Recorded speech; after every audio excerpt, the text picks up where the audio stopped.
chapter number 1 for the social impact management class. I think that this is going to be also a very brief kind of session, just as the last one, because the most abundant, if you want, in terms of concept and ideas, are the part that is related to strategic management, as well as stakeholder management. These two approaches will tell us, in the first place, stakeholder management, what we need to take into consideration for us to create our value creation process towards our market. And the second one is going to tell us how we can make a good profit solving a social issue at the same time. Now, the other kind of classes is going to tell us about what kind of things of the environment we need to take into account when we are making our strategy, when we are deciding about our competitive position, and when we are trying to think about how we can turn a social issue into a value creation process for me to actually create an organization that can succeed in a given industry, right?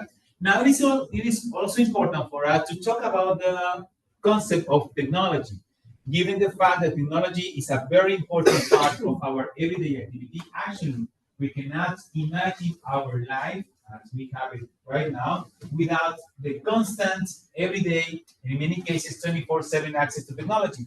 One of the most important sources of frustrations around the world now is when the internet shuts off. Right? We don't have connection to internet. It's something like kind of a small crisis, if you want, because we don't have any access to information or to some other kind of tools for communication with our team or with our university, whatever, and then we are practically far less productive if we don't have access to that specific kind of technological instruments, right? Also, we are facing some important situations shaping the way that society is organizing to create value, to produce something, which is the use of artificial intelligence in our daily lives. If you're going to use artificial intelligence for your final presentation or for your final project, you can use it, but you have to use it ethically, and also you have to declare it. I use artificial intelligence to create the images or the graphics or the code for me to analyze this kind of data or this kind of information. You have to declare it, right? It's not forbidden to use it, but we need to learn how we can use this kind of tool in an ethical way, right? If you ask me if I think that artificial intelligence will represent a threat to humanity, not for the computation power or the characteristic of the solutions that this kind of tools is providing us, but actually the use of abundant resources such as energy and water will represent an important threat to our existence, right? But not the use of artificial intelligence. Still, you have to use it actually, because in the real world, in the market, the companies and the industries are expecting for you to make the best use out of these kind of tools. The only thing you need to take into consideration, well, basically are two things. First of all, artificial intelligence must be used in an ethical way to improve your game, not to replace your game by copy-paste, but actually to help you to understand complex context, to try to create complex graphics, to try to understand some things that are difficult for you or something like that, right? And the second one is that you need to use artificial intelligence in a way that can represent an advance in your understanding of these kind of topics, right? But you have to use it, okay? And that's it, okay? So we have this business ethics and technology in chapter number 9, which is the last chapter of our class. Before we move forward, do you have any questions about your final presentation or your final project? Or no? So far, so good? Okay. My strong recommendation for your final presentation is only using the concept that you understand very well. If you are going to be using some concepts such as optimization, I'm going to be asking you some questions about that, because optimization is not stakeholder management. We can use it, of course, it's important for your quality in your processes, but that is more for operations management. Operation management, you need to know how quantitative that approach is for management, right? So if you use optimization or that word, I'm going to be asking you some things about how you can use a quantitative approach to get the ideal solutions to a specific issue in your company. If you are prepared to answer that kind of questions, there you go, you can use optimization. If not, my recommendation is to avoid that kind of things, okay? And also be very careful about competitiveness, competitive position, social impact, the stakeholder management, the stakeholder attributes, the essential concept of the course. Okay? And okay, and use it as we studied in class. Don't use innovation as you read somewhere else. Use innovation as the successful introduction of new product services that we mentioned in class, and we are using it for our course. Okay? So, technology and the technological environment. First of all, it is important for us to understand the concept that we're going to be using in class, because we're going to use that concept in relation to the things that we have learned in the past classes. Everything must show a good fit, right? So for technology, we will understand the totality of the means employed to provide objects necessary for human sustenance and comfort. Basically, how human development in terms of quality of life, quality of the environment, or the quality of the economic landscape, if you must, are going to be strongly influenced by the development of technology. But also, it's also very common for us to understand technology as the scientific method used to achieve a practical purpose. You do know that science is more related to try to understand, well, try to understand better the reality, but actually try to create knowledge. Basically, we use science to create knowledge. When we use those knowledge for practical purpose, then we have technology, okay? So you can use technology also as a concept very related to applied science for practical purposes, right? The set of ideas, method, techniques, and tools, knowledge applied to solve a practical purpose or a practical issue, right? So this is how we're going to be using technology, okay? And this is also an important part for my initial opening explanation about how you can use social impact management, not just for competitiveness, but also more importantly, for a sense of differentiation, because technology, in many cases, costs money, and that money will increase your variable cost. The only way for you to make the better use of technology using the CSR logic, right, where the economic part is the basis, is that you are sure that the development of these technological tools will give you a higher level of market power. So everything must make sense, right? So, in this sense, every organization that is part of a given industry, right, or in a specific environment for another kind of industries, will be also part of a technological environment where the total set of technology-based advancement or progress taking place in society will contribute to represent the basis for competition for a set of companies that are part of the same industry or some other supporting industries strongly related to my organization. Okay? So, scientific method used to solve practical issues for the organization if you want, because we're talking about the business environment, right? And the total set of companies in a given industry or related industries using and developing new technology is the technological environment for the companies to be able to compete in the best possible. Okay? So, how do we know that we have this very important interaction between society and technology in terms of technological advancements? For one, we have a strong influence between the technological developments, which is the hard version of technological determinism, where the society is influenced by technology, right? The society is not asking for something new, is not looking for some solutions, but actually is being influenced by the technological development of a given company or a set of companies in a given industry. In this case, we can see, for instance, some of the most important technological developments, such as the car, actually was pushed for one specific company, right?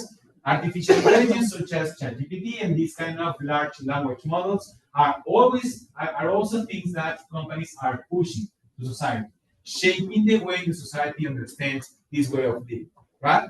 In some other kind of cases, technology arises from the demands of society, not just customers, not just communities, but society as a whole, considering individuals, organizations, and institutions altogether, right?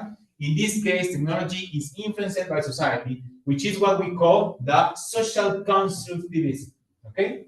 So the first one, the technological the technological determinism is basically where the technology is influencing the way the society is being conformed.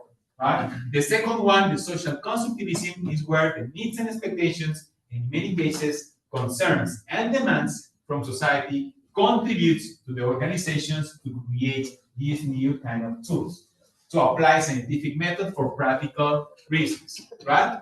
And finally, we can have a balance between society, the needs and expectations of society, and also that technological development that is pushed by organizations, which is the soft determinisms or the weak constructivism, where they both influences and are influenced by society, right? In many cases, we can take into consideration that CSR practices and sustainability as business model is more balanced for the technology development and also society concerns.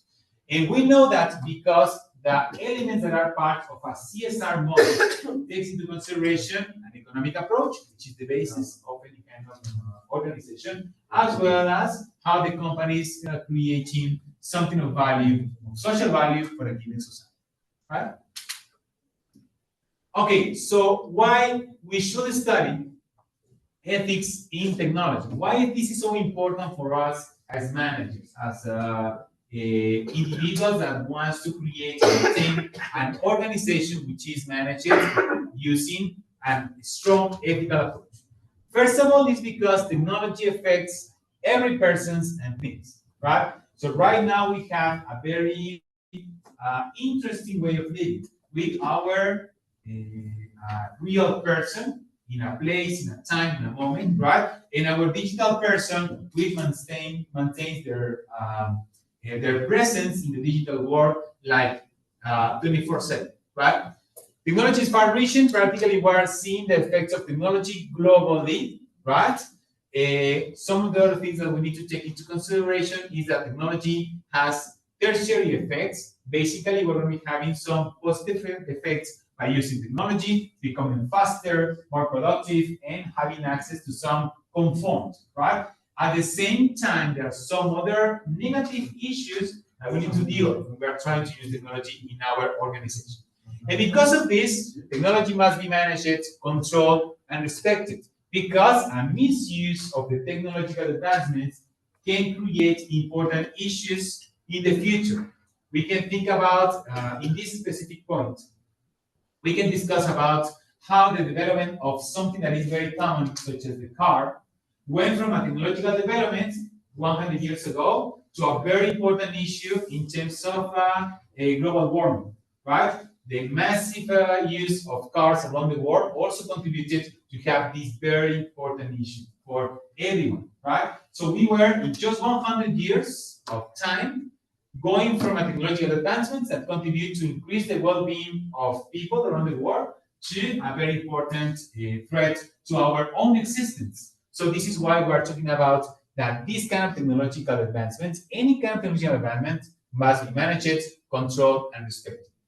I have to make a parenthesis here because maybe you know that this year I was invited as a special guest in a conference in Colombia, and in my talk, I talk about how important it is for any kind of organization to talk about this kind of development of artificial intelligence as an important tool for us to have access to a better life, but also the ethical concerns we need to pay attention to, because if we don't manage this kind of technology in the best possible way, in a responsible manner, in some time it will become an important problem or threat to the future, right? So, well, this is just an important thing that we have to take into consideration. And ethics also can help us to understand technology. Basically, what kind of things we are trying to solve, what kind of things we are trying to avoid, and how we are actually trying to use something that was developed by using the scientific methods to solve a given situation and not to become an important issue in society, right? So here also, talking about ethics in business, it's important for us to mention what would be the most relevant benefits of technology, right? The first one is increased production of goods and services. Basically, we're going to be able to turn inputs into outputs in a more efficient, effective, and productive way, right? And we know about this because we are seeing that many companies are using technology in a more broadly way because they know that this can help them to increase their level of productivity, right? The second one is something that is beneficial, but also can represent an important threat for humanity, because any important, and in many cases, any radical technological advancement can represent an opportunity to reduce the amount of labor needed to produce goods and services, meaning that the companies can produce in a more efficient way, but also that the people working there need to start thinking about getting another job, right? So it's beneficial for the customers, for the technological environment, for competitiveness, but it's going to change the way of living of many people, affecting them in a very personal way, right? The use of technology is going to make labor easier and safer, right?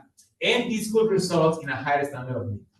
I don't know if you have heard before that some companies, as well as some universities, not just in Mexico but in other part of the world, are starting using what they're called to be the digital twins. Like they record the professor, for instance, or the instructor if you're talking about providing training, and the professor is like teaching the class or giving the workshop or whatever, and you are like recorded, your face and your voice and your gestures, right? Using artificial intelligence, you can reproduce this kind of talk, this kind of presentation, and you can have the professor or the digital twin of the professor teaching this class for the eternity, right? Maybe they can record me right now, and I'm gonna be like teaching this class and giving some explanations, and they can use my face and my voice, so I can reproduce this kind of message like for the tele, right?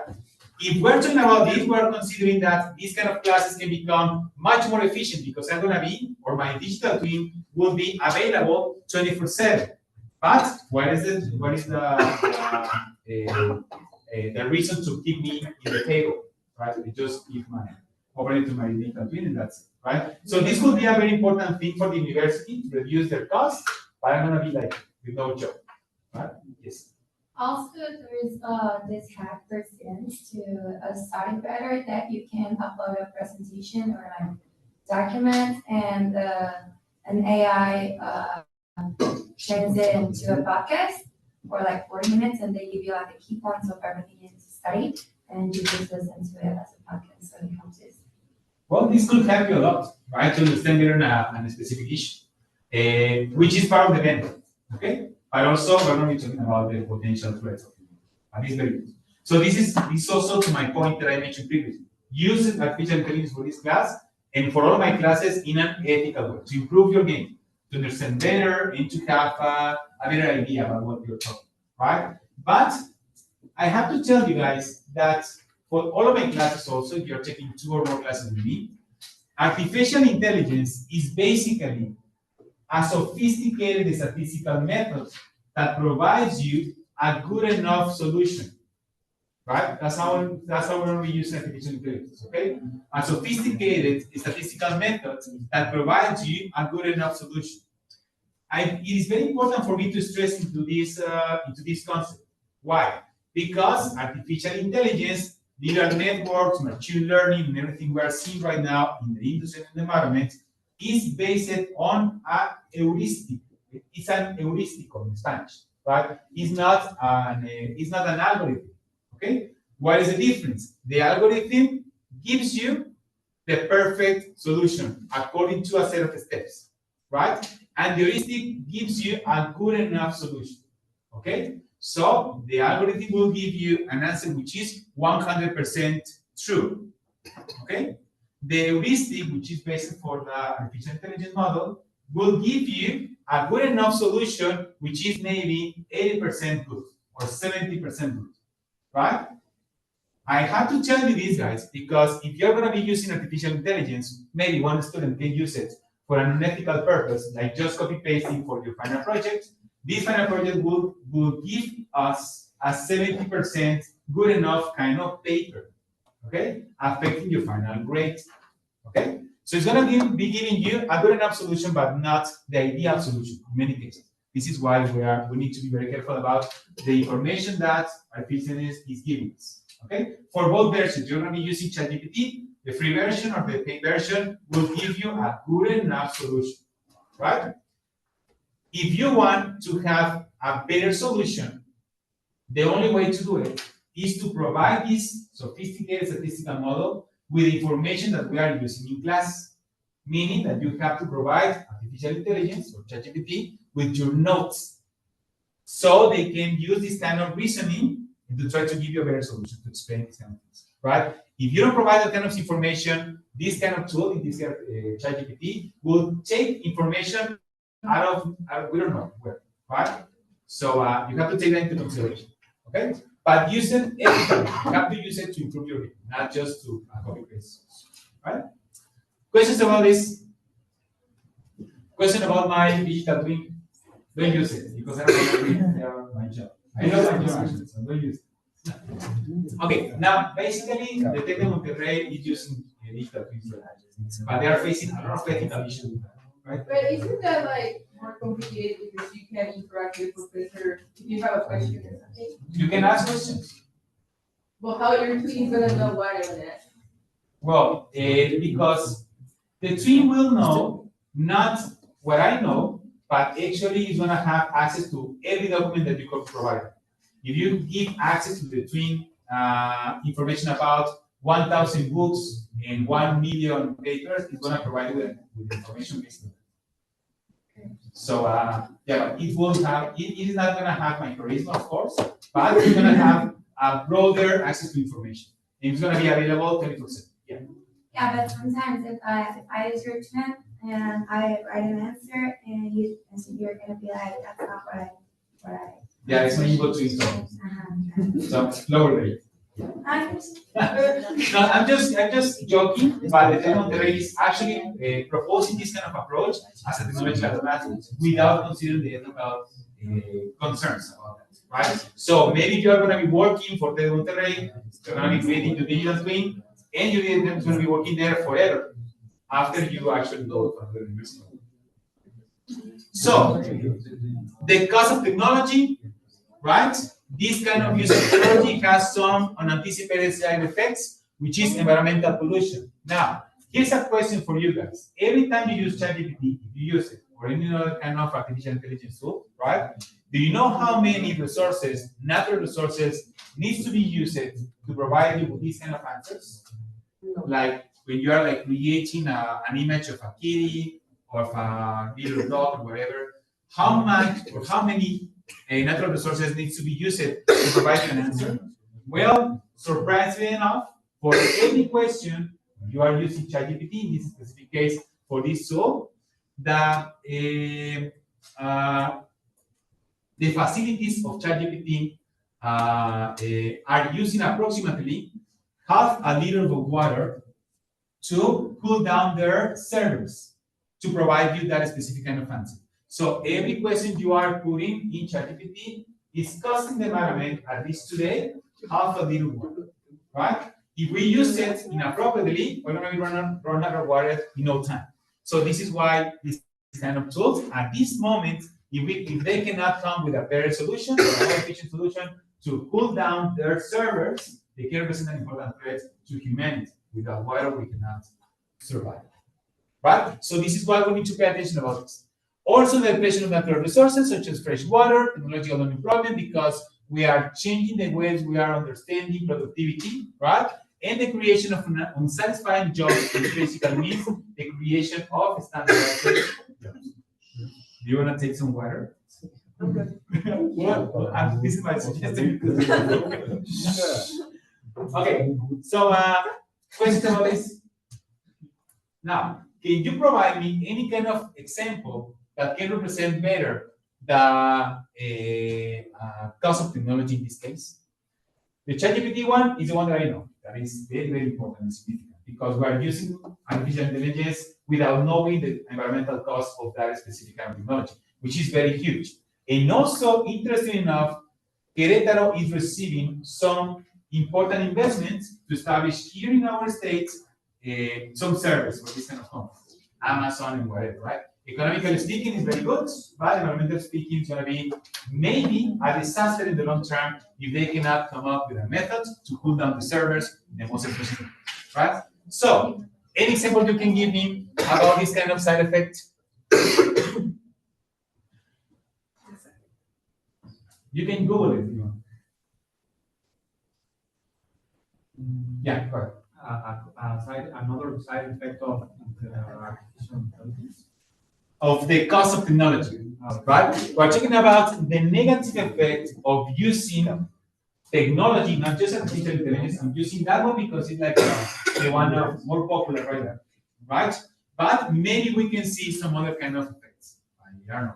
The electrical cars also are very good, and also they're not using gasoline. But in the production of the batteries for these kind of cars, they need to use raw materials. And the amount of these raw materials has a lot of effects in the environment, right? So these kind of things we have to take into consideration. Yes? Well, I think the most important one maybe that everything now is automized, and even though it reduces costs for the company, it gives a lot of unemployment. Okay, and what they were gonna do with that many people without a job, right? Okay, another idea? Anyone? The coffee girl? You can go for whatever you want. Don't worry. Thank you. Any other example about the cost of technology that we need to pay attention to? You can Google it. Well, I'm gonna rephrase the activity. Please Google for some negative costs of technological advancements that we need to pay attention to, because this could represent an important threat to humanity, right? Using fresh water to cool down servers, trust me, in the future, near future, will represent an important effect. Actually, there were many books in the past that talk about that the next wars will be based on lack of water or lack of natural resources, right? So, and also this will be just thinking about in a very figurative way, the reason why we are so focused on interplanetary travel. Maybe we are in a position where the damage to the environment is irreversible, right? Maybe, we don't know. Okay, so please check on that and take just 5 minutes. In those 5 minutes, you can go for a little water, something like that, if you want. But, and then we can discuss about it, okay?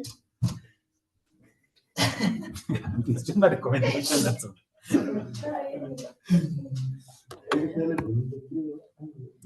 No, it's okay. Are you sure? Are you sure?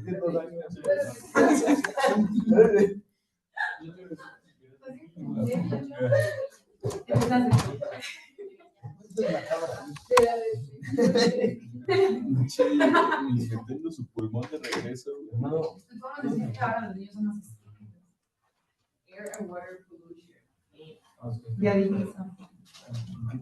Increase carbon. Si lo dijo.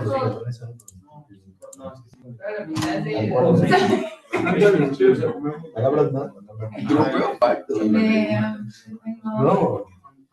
Yes. Educational dropouts. Porque misinformation, distraction, y ahora todo lo copy paste. O sea, todos tienen, ¿no? Y te dicen, ¿qué quieres hacer? Sí.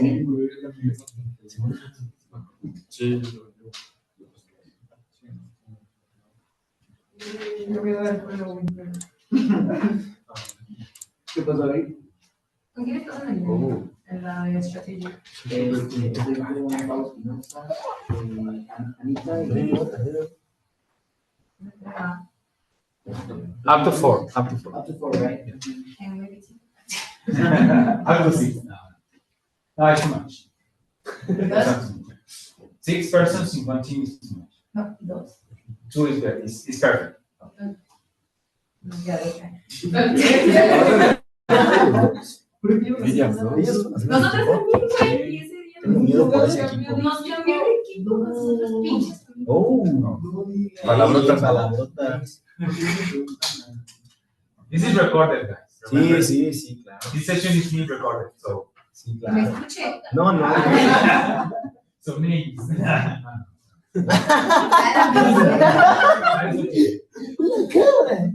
Someone is going to watch the video, so. Yeah. Yeah, The ethical behavior in Yeah. the classroom. Sí, y aparte, reasons. y aparte en una clase de ética, ¿qué te diste? I usually think that ethics was very boring until we learned that ethics is important for business. So we are trying to get attention to that. No, it is. Why does any kind of companies and international corporations are paying a lot of attention to CSR? Because it's give them more money. That's the only way to have this rationale for this company. No company is doing anything unless this represents a good option in a capitalistic way. That's the only way to do it.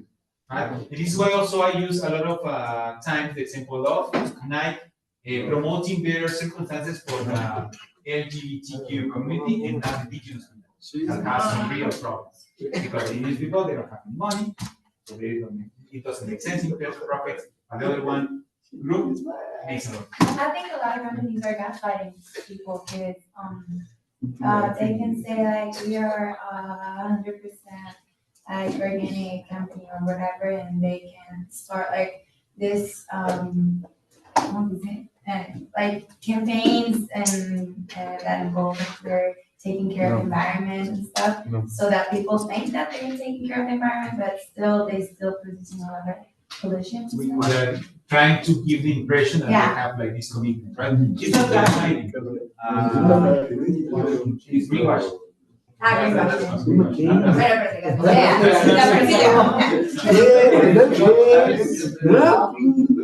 Okay, so are you ready? The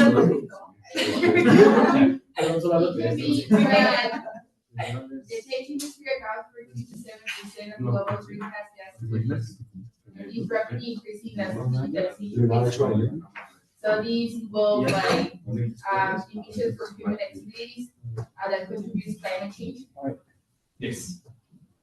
Okay, yeah, another idea? Yes. Well, I have three. I have That seems delicious, man. thank By you. the way. Thank you. It's a cybersecurity risk.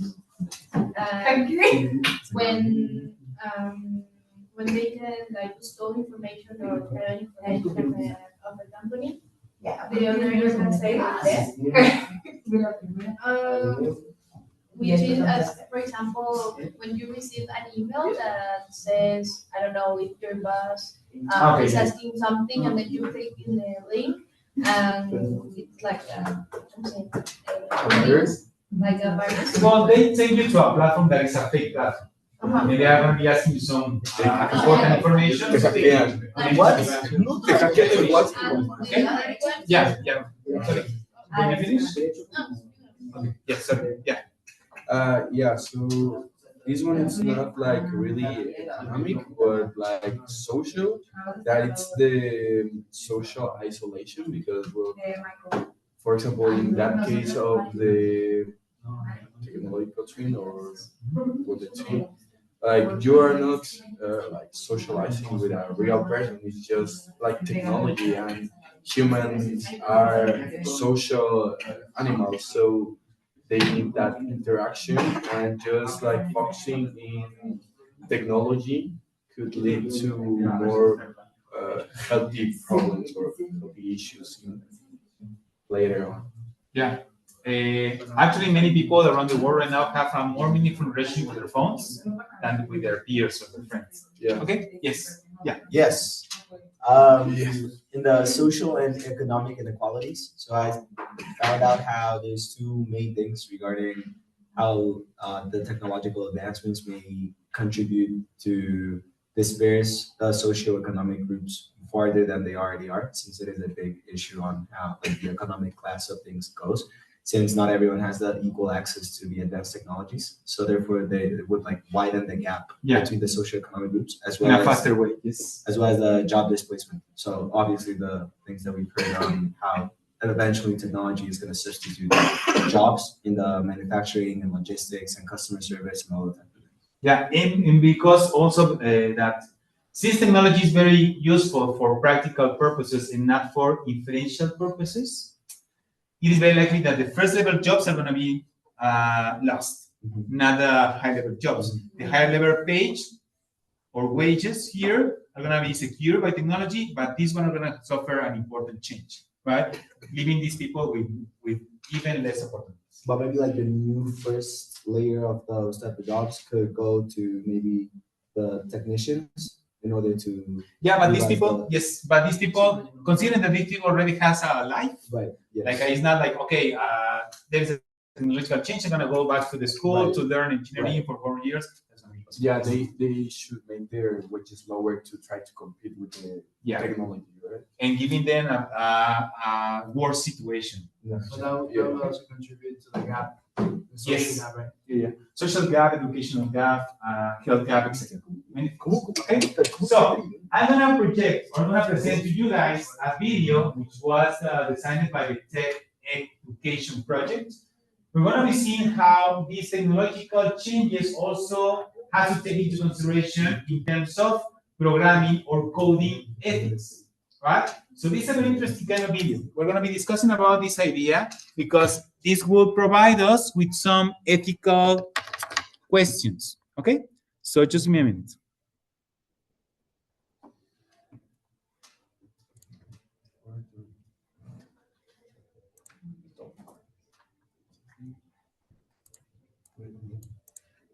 What are you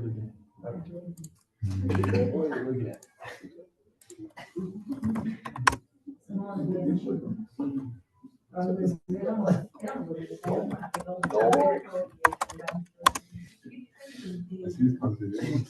Okay, this is the ethical dilemma from self-driving cars. So please watch the video and we're going to be discussing about terms in this case. Okay?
Okay, so let's discuss about this situation, right?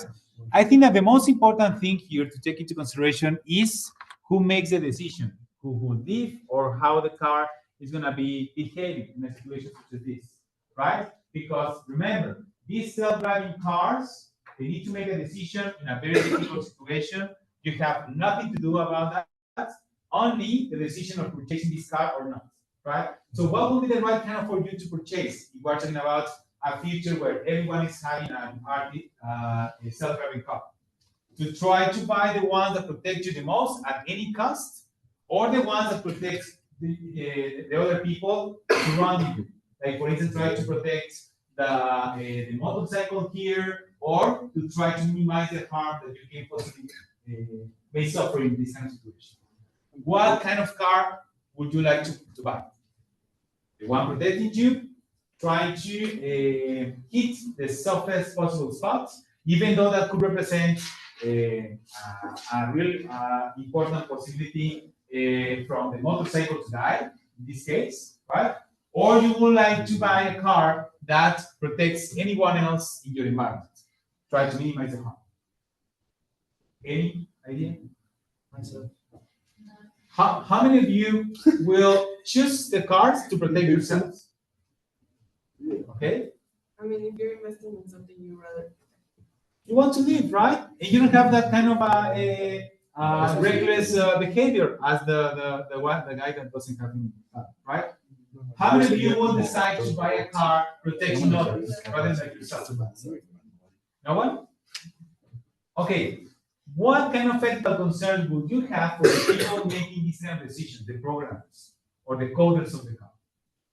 What would be the most important ethical concerns that these people should take into consideration when we are creating the artificial intelligence of the car?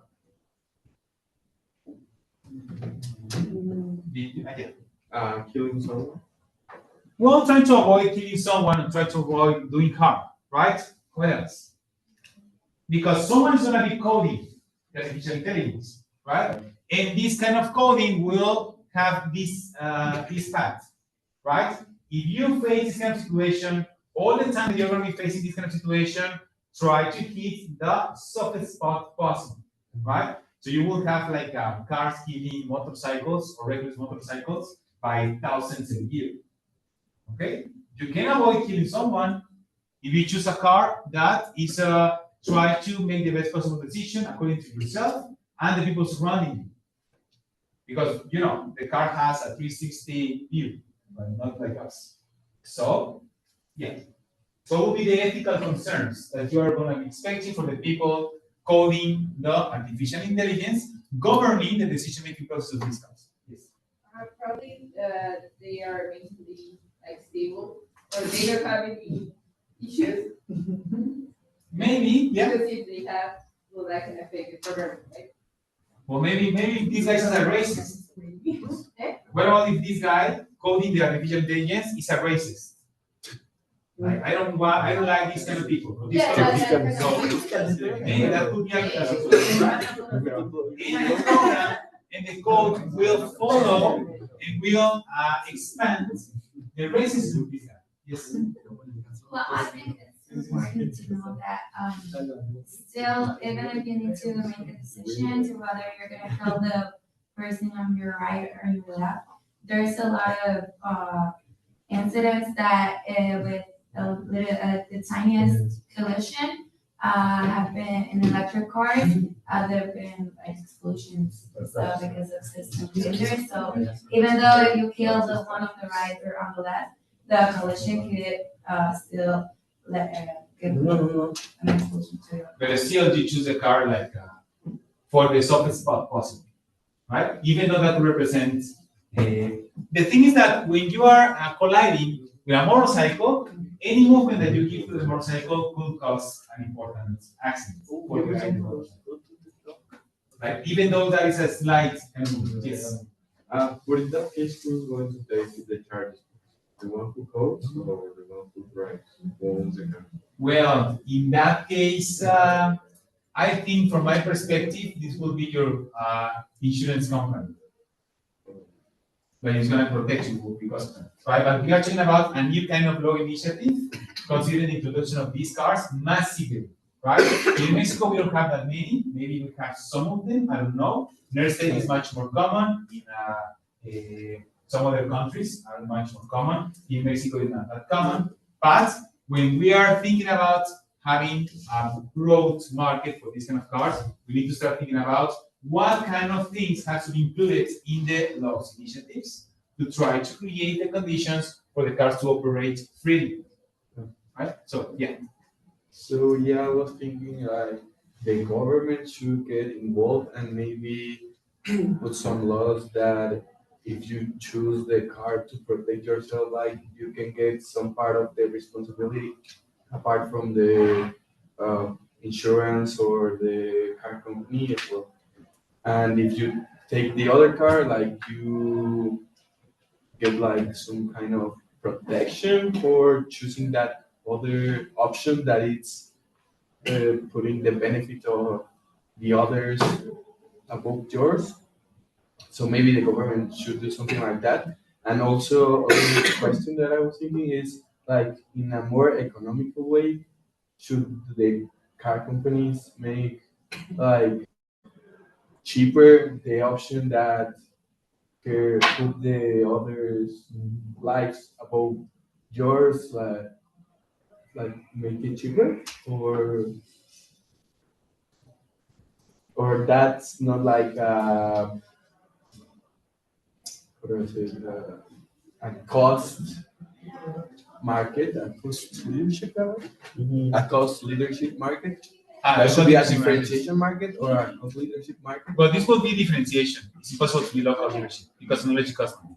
Okay, I'm gonna go for the next question regarding this idea, right? What about creating technology, not just for our world, but considering technology for other planets, like try to populate other planets by sending, first of all, artificial intelligence bots or robots there to try to start building something for humanity. So just in the case of what Elon Musk is trying to do right now, right? You know that this guy is one of the most powerful people in the world, not just economically, but also politically because of the high alliance with Donald Trump. And these guys start thinking about sending several starships to Mars in 2 years, which makes much more sense. If you send robots and bots and self-driving kind of machinery there, makes more sense than sending a human being, right? So I think this will be the future, from my perspective, in terms of interplanetary exploration, okay? But what kind of decision-making process these kind of machines have to have in an unexplored kind of planet? And what kind of things we need to take into consideration to try to avoid this kind of development from the Americans and also maybe possibly the Chinese, right? Explore new planets to try to avoid geopolitical issues. This could be something that could happen, right? What would be the basis of ethics in the coding of these kind of ideas to try to avoid having much more conflicts in our world, right? Because these guys start thinking about 2 years, but maybe with technological development and access to many funds as he has right now because of the collaboration with Donald Trump, this could happen much more soon. Okay? So, what do you think about this? Yeah. I think that the issue that I see in it is that even though it might be extremely advanced technology in most cases, it is still made or programmed by humans. Therefore, their limit or the limitations that technology has is the limitations that the human provides it. Therefore, I'm guessing that obviously if it's like an exploration type of mission or thing that they're sending it to, then if they come back and try to explain things that a human being has never seen before, nor have any type of relationship with, then we would be learning through that technology, but on how the technology would transmit to the human beings things that we've never seen before. Okay, but also take into account that we are considering a capitalistic people, capitalistic person, right? The only way that this guy is thinking about this very hard project is because he wants to make a profit. So in that case, having access to the land without any interference of any other government will provide this guy complete freedom in another planet, right? So what kind of ethical consideration we need to make in that specific thing, in that specific case? Yeah. Well, for example, I feel that beforehand, all the countries that are going to be sending starships or robots to another planet should convene in kind of an international agreement regarding geopolitical aspects of probably respecting the territory be leaving the territory international waters, and that should be programmed into the coding of the robot so that there's no international conflicts for all the machines that are in the planet. Okay, what other ethical guidelines we should include, or we have to expect and demand to be included in this kind of situation? Because remember, this situation in that specific planet can represent geopolitical problems in our country because of this technological career between China and the United States. So what else should be included in the ethical background of these artificial intelligence? Yeah. And whoever gets first could run the planet. Well, a piece of land, Mars, maybe a piece of land, Mars, right? What else? What about these two? If two boats collide, maybe I don't know. We have the American boat and the Chinese boat, and they collide. How we can consider that using ethical guidance? It's a very curious kind of idea, but this is the world that we are living in. It's the world that we are living in, right? So, and this is, they get here without artificial intelligence backup. But right now they have artificial intelligence. So this could contribute to increase the speed of interplanetary exploration, right? If you would like to know about my ideas, well, this guy, Elon Musk, he wants to send Cybertruck, which is a very ugly car, really ugly car, an Optimus robot, which I think is the Optimus kind of things. So my recommendation to this guy, I don't think that he's gonna have